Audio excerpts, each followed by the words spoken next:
What's up, Joe? Hey, what's up, Zeph? Hey, how's it going? It's going well. Long time no see. It's been a while. Did you see Barbie? I did see Barbie. You have 12 seconds to give me your thoughts and a score. Pretty good. 34.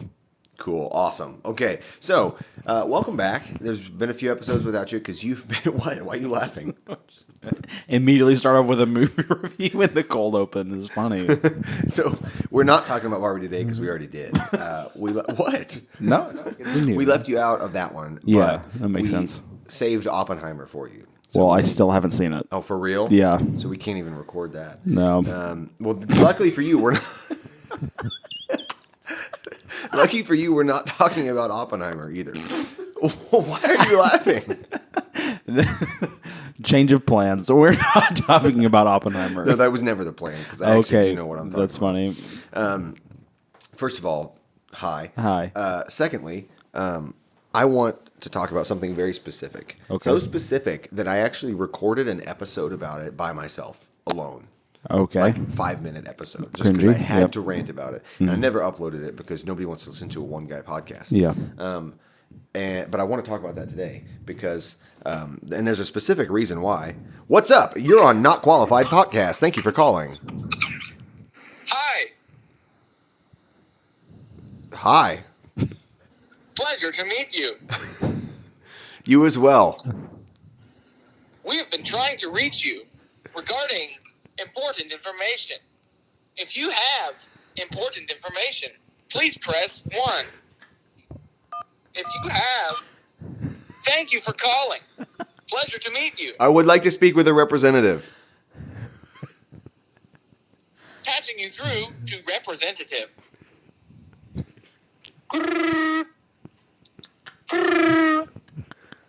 Hi, I'm Kyle. Pleasure to meet you.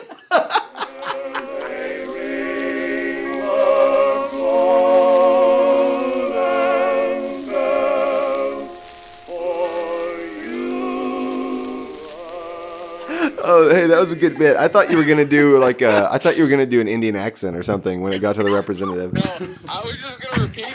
I was gonna repeat the same stuff, but have a name. You're actually on the podcast, by the way. I figured this happened before, which Yeah. is so ironic. It's So, if you're not qualified listeners, you can go back now. Well, you should probably finish the episode, then go back. This happened again, and it was also again me. So go try to find that. I'll give you $20 if you can figure out who I am. I don't even Contact me. remember what episode it is, but also you've Yeah, been on the either. podcast for real, so it's Yeah. yeah. But this is more fun, I think, because then we don't have to actually be with you. yeah, yeah, true. So, So anyway, what's up? What's up? How's it going? I was just gonna ask you about that song you sent me. But if it needs to be a different time, that's fine. I'll call you as soon as we're done recording. How about that? That's fine. Cool. Sounds good. Bye. Bye. Here's what we're talking about today, Joe. Okay. I thought about this, and I was thinking about it because so much that I did an episode by myself about it. Okay. I think I figured out what I love in a movie. Like Okay. in terms, like not. There's lots of things, right? I have favorite movies that are all across the board, but in terms of like movies that I watch and I'm like, this is for me. This is right up my alley. Yeah. There's something specific, and I was just analyzing my thoughts. Yeah. I think what it is. Are you ready? Okay. I like B movies with an A movie budget. Yeah. You know what I'm saying? I like B movies made by A-list people. Yeah. And I was thinking about it because my top 3 directors of all time. So I watched Explorers, directed by Joe Dante. Okay. Great movie, and I would love to talk about that sometime if you watch it. And it got me thinking about the fact that my top 3 directors are, who are they, Joe? Do you know? Top 3 directors are, I'm going to assume Joe Dante's on that list. Yeah, he's number 2. John Carpenter. Number 1. Sam Raimi. Number 3. Very good. And so, but what do those guys have in common? Is they make B movies produced by A movie studios. Yeah. You know what I mean? Like and specifically with Joe Dante, he actually is on the nose about the fact that he's making B movies. Like all his influences were B movies, right? Yeah. Other than, it's like B movies. He's like the B movie Steven Spielberg. Yeah. Like his movie ideas are just Steven Spielberg movies if they were B movies. Yeah. Sometimes in the case of Gremlins and others, they're even produced by Steven Spielberg. Like Yeah. but that's what he does. And like a lot of his movies are explicitly referencing or talking about B movies. Matinee is a great example. It's a movie about B movies, and Explorers has a little bit of that too. And so he loves B movies, but he makes big budget blockbusters. Sam Raimi does the same thing, except he makes even weirder B like. Yeah. He actually makes B movies sometimes. Yeah. And then John Carpenter is John Carpenter. You know, so Yeah. I was just thinking about the fact that I think what I love is a movie like that to be able to have the earnestness and campiness of a goofy B movie and be genuine, but not be a B movie, like not be terrible. Yeah. And those three guys really nail that. And so I wanted to know if you had any thoughts on that or on any of those three directors, and then we're going to segue. So go ahead. Yeah, I think that's a really good point. I think what's notable about that is like Sam Raimi, for example, who's often cited as like the B movie king. Like he is the B movie director who has made it to like A-list status, who's made like huge blockbuster movies with A-list actors. But he just keeps making B movies. Yeah. Whereas like John Carpenter just what was the my thought that I had lost. John Carpenter just kind of does whatever he wants. Yeah. Which I guess is kind of like the essence of a B movie. Like Right. he just kind of like, I have a cool idea, whatever. Cool. I think what's interesting about making B movies is you have a really cool idea and then you follow through with it, and you don't really have a whole lot of oversight because you're the director, so you can just do whatever you want. It makes me think of movies like Star Wars. Yes. Like if George Lucas hadn't had his wife there editing the movie in real time, like, hey, this is dumb, you should change this. Yeah. Like how different the movie would be, how different like It the would be bad. cinematic landscape would be. It would be a terrible movie. Yeah. It'd probably have like a cult following. Just like, look how crazy it's like Flash Gordon spinoff. Whoa, samurais in space. But that's like kind of like all it would garner. It'd be like some kind of like indie underground thing that only like a few people like, and he wouldn't have really gone very far. But I think you see that a lot with.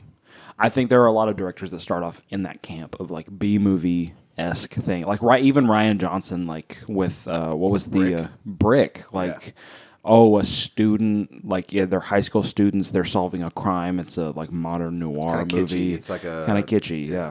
So it's weird. So Star Wars is a great example because I was thinking about that the other day. Star Wars actually is a B movie. Yeah. It's in the best way. I don't mean so. Like also for those of you listening, can you describe what a B movie is, Joe, for anybody who doesn't know? I would say any movie that production-wise doesn't show hallmarks of major studio funding, editing, filmography, things that are telltale signs of somebody who has a lower budget in terms of cinematography, in terms of script writing, of screenplay, of directing style, things that are typically lead to them being very descriptive of the director. Sure. Like directors have like very specific signs of like movies they make, like whatever reoccurring things that happen. Typically low budget. Like honestly, if we're talking like low budget style, So usually a things. B movie is it's not a studio movie, right? So Correct, it's like an independent movie. And Independent it's movie. very low budget. Yeah. And it's funny because though you can also have low budget indie movies that aren't B movies. Yeah. Like they're out there. You know what I'm saying? Like Yeah. like student films and all sorts of things.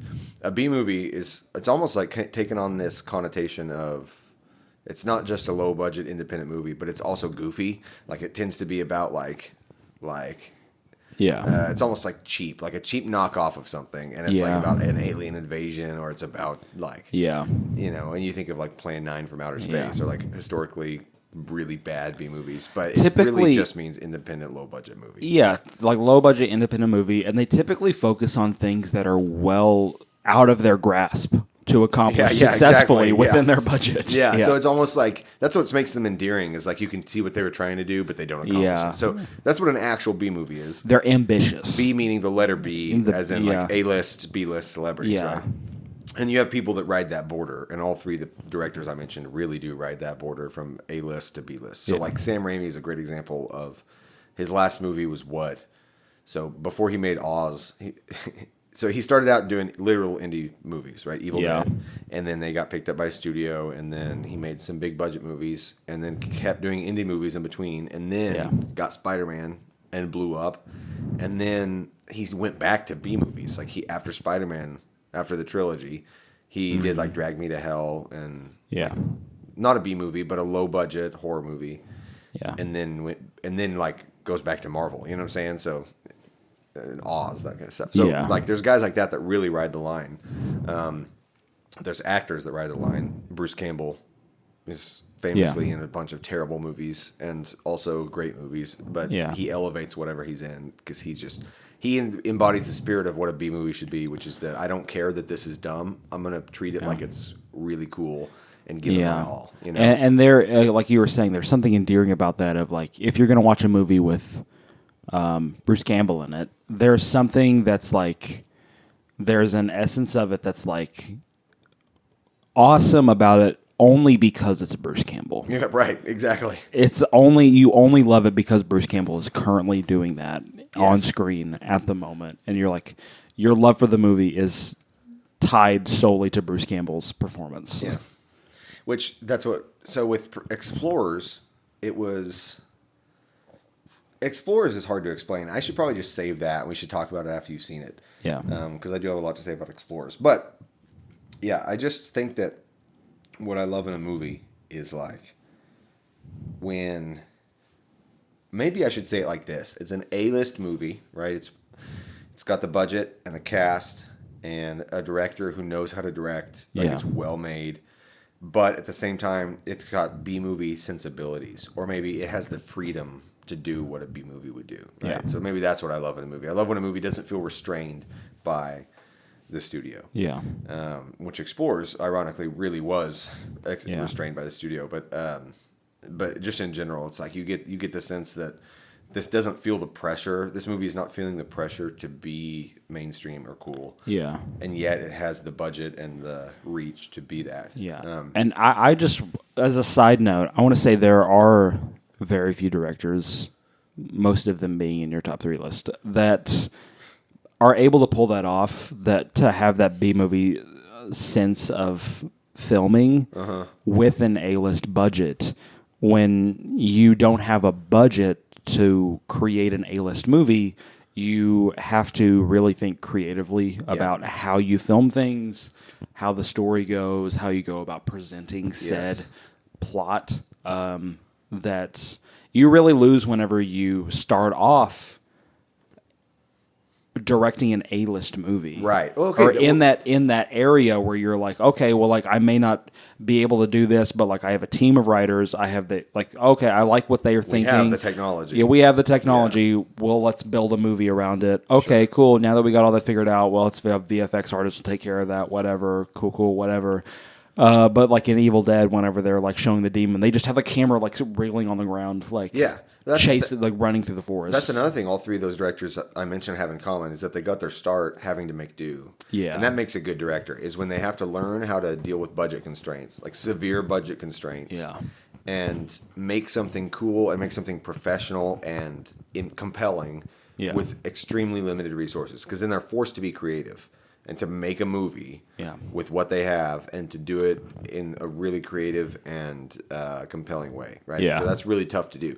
If you can, like, they all started that way. And, John Carpenter starting, like, it wasn't his first movie, but think of Halloween. Mm-hmm. That's a lowest of the low budget movie. That's just a guy in a mask. Yeah, and two trash bags full of leaves. Yeah, and exactly, And, strewn yeah. about L.A. So Yeah. what he has to do is be creative to convey what he's trying to convey, right? Yeah. And make a genuinely scary movie using like filmmaking techniques rather than budget.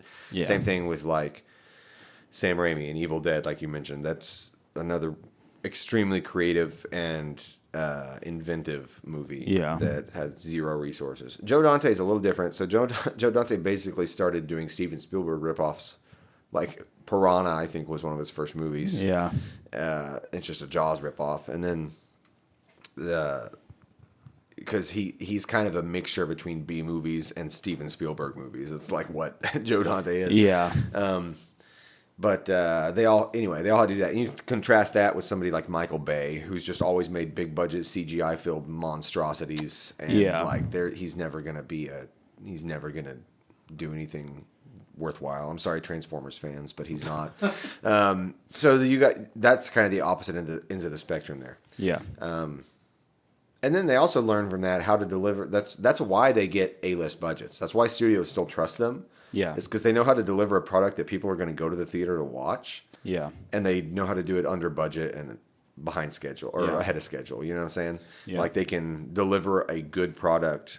It's a good investment for a studio to give them money. And so they keep getting jobs, you know? Yeah. I'm sure that freaking Doctor Strange 2 cost less than... Actually, we should look it up. I don't know what that costs compared to the average Marvel movie because he probably just... Based on how the CGI looked, it probably cost a lot less, but I don't know. So, yeah. anyway. That first act was tough. But all that to say, I think that's really all I had to say was that there's a very, very specific niche that I love. And those three guys are basically the whole niche. Yeah. I would say there's one other person that deserves an honorary mention in that, and we have talked about him today. And that's George Miller. Where starting off with Mad Max directing this really... I'm not going to lie. I was like 14 when I saw the first Mad Max, and I'm not going to lie. I fell asleep watching it. It's not the most exciting movie that you could watch. Yeah, for sure.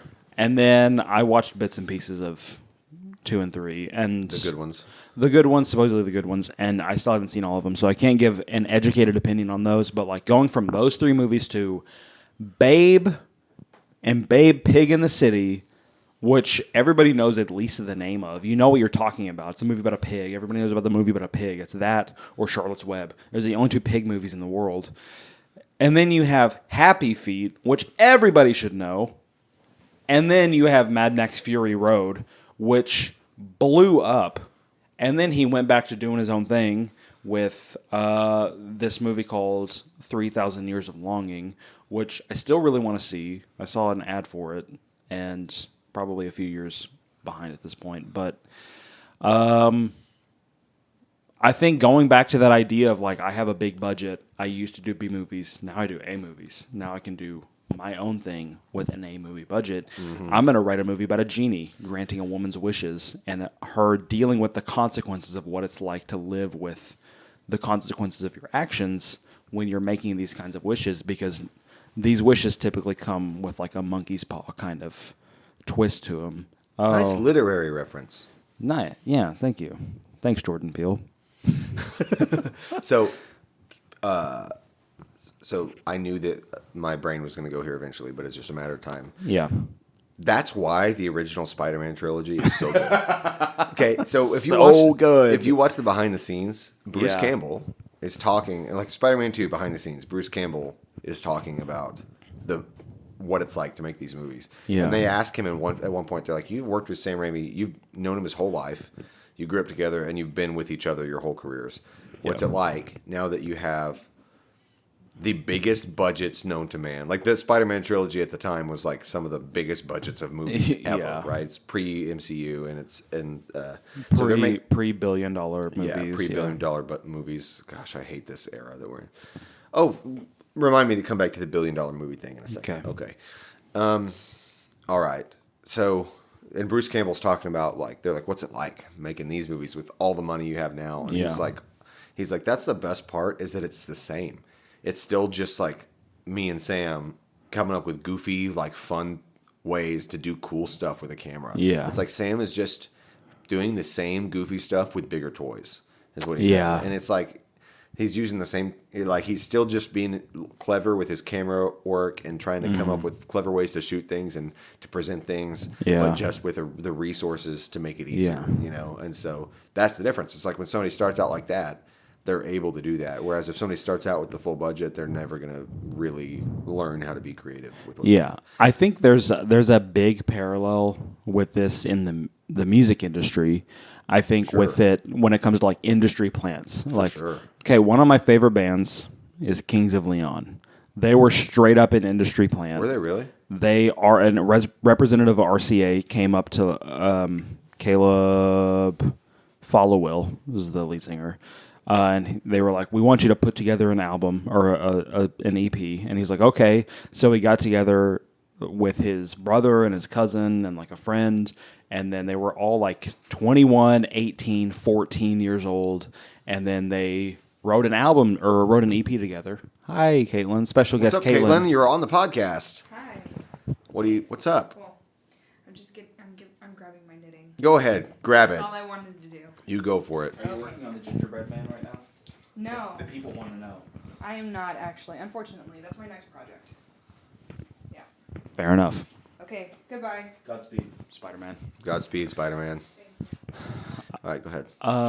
But like, yeah, they got together and they were like, okay, we're just gonna lock ourselves in a basement, smoke a bunch of weed, and write an EP. And they wrote an EP, and then quite literally, they went from being nobody to playing David Letterman. Like it's that on the note. It's like that obvious. Like okay, To be clear, that was because of RCA Records, not because of weed smoking. Correct. Yeah. Kids. Allegedly. But then you have like a lot of people that we really like, indie artists, and because of the era of streaming, like you have access to all these people that don't have the budgets of like Columbia Records or RCA Records that can just like pump out $1 million albums like Taylor Swift or Beyonce or somebody, and they have they have to use this creativity and like they have to write genuine songs. And they have to be really creative about how they go about instrumentation and mastering, and that continue to just try and be impressive with their own talents, with the budget constraints that they have. Sure. Oh, we can't afford a studio band for this song. Okay, cool. Guess what? This is going to be an acoustic song. Or I'm going to play every part on this, and we're going to do what we can and try and be creative about it. See, that gives me hope. Except that I've never been approached by an industry executive. But very few people have. Yeah. Do you ever think about that though? Like how many people's stories? Like you watch. It's so funny if you watch like any famous musician and they're talking about how they made it, and they're like, "Oh man, I was just grinding for this many years, playing shows in bars and doing this and that," and then like you just got to stick with it. And they're always like trying to be inspiring. They're like, just stick with it. And then they're asked, "How'd you make it?" And they're like, "Well, one night there was someone from Colombia there." Like that's every story. It's like it's not about grinding. It's about being in the right place at the right time. Yeah, it's complete luck. Yeah, I mean, of course they wouldn't have been there if they hadn't been grinding, and like if they hadn't been actually good enough to make it. But just there's so many thousands of people good enough to make it that never do, because it's very, very few times does it actually work out where somebody's talented enough and unknown enough that they are so good at what they do, they become popular. Yeah. And whereas the more common thing is that the industry just needs somebody to be a competitor to a different record label so they can make more money, or they can have an equally outstanding person there to make equal amounts of money and stay in the market.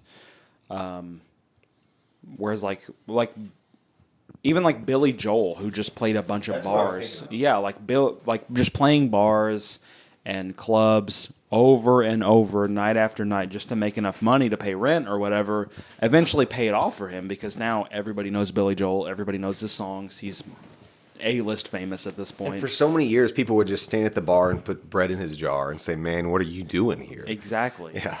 Boo. But like very, very rare is it for somebody to actually rise to the occasion and become famous purely because of talent. which a lot of the people that we like to listen to that have done so are still kind of under the radar, at least as far as mainstream music goes. Anybody that listens to mainstream music, they just listen to top 40 type people. They're not going to know a lot of the people, even the bigger names in that realm. Well, that's just part of the fact that the industry's changed so much. Like the top 40 is not the industry anymore. That's just industry plans. That's like Meghan Trainor doing TikTok dances to her own songs to try to promote whatever thing. Yeah. Like that's not genuine anymore. Back in the day, you legitimately had great acts that were the top 40 because just the industry's changed so much. Thanks, Peter Frampton. Thanks, Peter Frampton. But like I was talking to somebody at work about, they were telling me the story of like Boston. Yeah. Boston's first album that he he had it. So what's the guy's name? Who's the lead? Who's the dude who did all the mixing, the mastermind behind Boston? I forget his name. Anyway, they got picked up by the record label, and he had the whole album, their first album, recorded and done. Yeah. And the hugely successful album. It was like he was like extremely anal about making sure everything was mixed and mastered the way he wanted it and all that stuff. And then the record label was like, well, that's not how it works. Like we're going to pay for studio time and you're going to go re-record everything in our studio on our dime and blah, blah, blah. Yeah. Come out to LA and do it. And he was like, no, but that was like contingent with the deal. And so he just sent the band out to LA to just goof around in the studio for 2 weeks. And then he just sent them the stuff he had already done at home. And that's the album. Hilarious. Yeah. But like you could do that back then because the bands were genuinely the people that were on the record labels, and that's not how it is anymore. The bands are all independent, and the record label people is like Charlie Puth. And even Charlie Puth records everything at home. Yeah. So it's like, it doesn't make sense Charlie anymore. Puth and Shawn Mendes just have home studios where they're like, I don't know how to play guitar, but I'm going to play keyboard. And then freaking Capitol Records puts it out with $1 billion budget. So it just makes no sense anymore. It's just goofy. And the same is true of movies, because you have things like A24 movies that are in theaters alongside the $1 billion Marvel movies. Like a small, which you would think like, an indie movie like A24, but it's still like, at this point, A24 is becoming a household name. It's at this point, it's just a smaller movie. You have movies like Pig that are bizarre B movies. That's a B movie, but it's got Nicolas Cage in it. And it's put out by A24, who's a B movie studio, basically. They're not B movies, they're just indie movies, but yet they're B plus, A minus. They're mainstream now because that's just how the industry is. It makes no sense anymore. I mean, like, if you have enough money to distribute across the United States and the world to have ad time in previews before other major movies months before, then you're not indie anymore. You're not indie anymore. Yeah. And that's sad. I want to know what other indie studios are out there that are like, I can't afford to put my movie out there in the theater, but A24 can't. Like, A24 has to... That's the thing, too. It's like indie. The word indie's lost meaning because that means independent. But, if you are a studio, you're by definition not independent. If your movie has a studio. Yes. If you didn't do it by yourself. If the director didn't like... Evil Dead was literally funded by local Wisconsin... Where are they from? Michigan? They're from Michigan. It's like local guys, like businessmen that they grew up with. Like their dad's friend's auto shop. He's like, yeah, I'll put in $500 for your little movie kid. Like that's how it was funded. And then they just started sending it off to movie theaters. And it only took off when Stephen King happened to see it and liked it. Yeah. And that's it. So it's like that kind of thing. So it's really, crazy. That's what any kind of success in the industry is only dependent on... To be continued.